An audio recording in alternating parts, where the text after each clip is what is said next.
Salut, c'est Tug. Dans cette vidéo, on va faire le point sur tout ce que tu dois savoir sur les nombres complexes au lycée.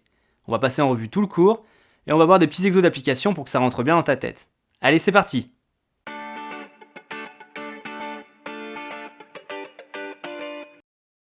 Alors maintenant, on va voir trois formules très importantes. On va supposer que A, B, C et D sont 4 points distincts. Et on va s'intéresser à l'angle entre le vecteur U et le vecteur AB. Et bien cet angle, il est égal à l'argument de ZB moins ZA. Ça, c'est la première formule. La deuxième formule nous dit que la distance entre A et B, donc AB, est égale à la valeur absolue de ZB moins ZA. Et la troisième formule, c'est l'angle entre AB et CD, c'est l'argument de ZD moins ZC sur ZB moins ZA. Donc essaye de bien apprendre ces trois formules parce qu'elles vont vraiment être utiles. Et on va les mettre en application tout de suite. On va commencer par mettre en application la première formule, c'est-à-dire la formule qui nous dit que l'angle du vecteur U jusqu'au vecteur AB, c'est égal à l'argument de ZB moins ZA. Alors petit exercice, on va déterminer l'ensemble E des points MZ tels que l'argument de Z moins I soit égal à moins pi sur 4. Alors là, on a l'argument d'une soustraction de nombres complexes, c'est l'argument de Z moins I. Donc ce qu'on va faire, c'est qu'on va poser un nombre complexe ZA qui va être égal à I. Donc A en gros c'est le point de coordonnées 0, 1, puisque ZA vaut I. Et donc l'argument de Z moins I, ça va être égal à l'argument de Z moins ZA. Et l'argument de Z moins ZA, d'après la formule là qu'on a mis en haut, on peut dire que c'est égal à l'angle entre le vecteur U et le vecteur AM, puisque Z c'est la fixe du point M, et ZA c'est la fixe du point A. Donc c'est l'angle entre les vecteurs U et le vecteur AM. Donc on peut dire que l'angle entre le vecteur U et le vecteur AM est égal à moins pi sur 4. Alors comment faire pour représenter cet ensemble de points? Donc l'ensemble des points M, tel que l'angle entre le vecteur U et le vecteur AM soit égal à moins pi sur 4. Déjà, il faudrait faire un angle en partant de U qui soit égal à moins pi sur 4. Donc voilà, on met un petit repère là, on met le vecteur U. Et si on veut un angle de moins pi sur 4, voilà, c'est le vecteur en rouge là que je viens de te mettre. Donc ce vecteur, il a bien un angle de moins pi sur 4 par rapport au vecteur U. Mais nous, on veut un vecteur qui parte de A, parce que c'est le vecteur AM. Donc pour qu'il parte de A, c'est pas compliqué, un vecteur on peut le déplacer comme on veut. Donc on va déplacer le vecteur que je t'ai mis en rouge, mais cette fois on va le déplacer en A.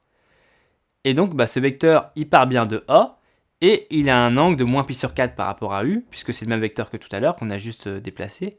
Alors on remarque que ce nouveau vecteur qui part de A, il passe par le point de coordonnées 1, 0, et on va appeler ce point le point B. Donc on pourrait penser là que c'est la droite AB, mais il faut faire attention, en fait c'est que la demi-droite AB. Pourquoi? Parce que si on prend des valeurs qui sont avant le A, en fait l'angle il ne sera pas de moins pi sur 4, il sera de moins pi sur 4 plus pi.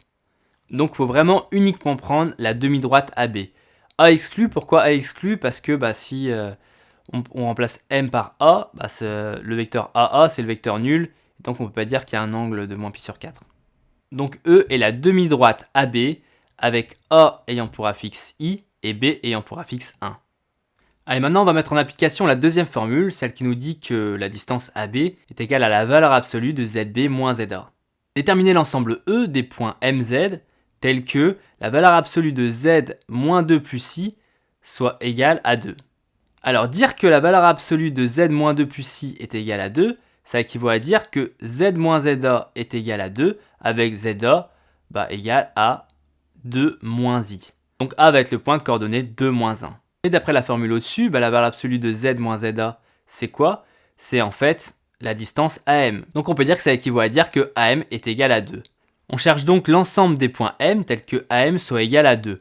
Donc en fait l'ensemble des points M qui sont à une distance de 2 par rapport au point A. Ça c'est quoi? C'est le cercle de centre A et de rayon 2. Et A c'est le point de coordonnées 2, moins 1, donc c'est le cercle de centre, le point de coordonnées 2, moins 1 et de rayon 2. Maintenant on va mettre en application la formule qui nous dit que l'angle entre les vecteurs AB et CD est égal à l'argument du nombre complexe ZD moins ZC sur ZB moins ZA.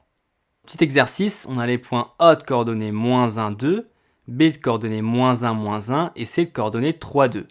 Et on se demande si le triangle ABC est rectangle.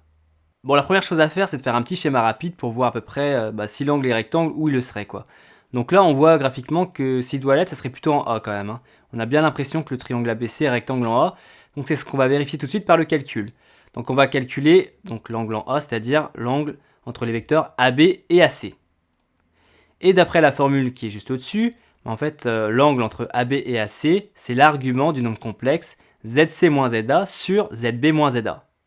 C a pour coordonnée 3, 2, donc ZC est égal à 3 plus 2i.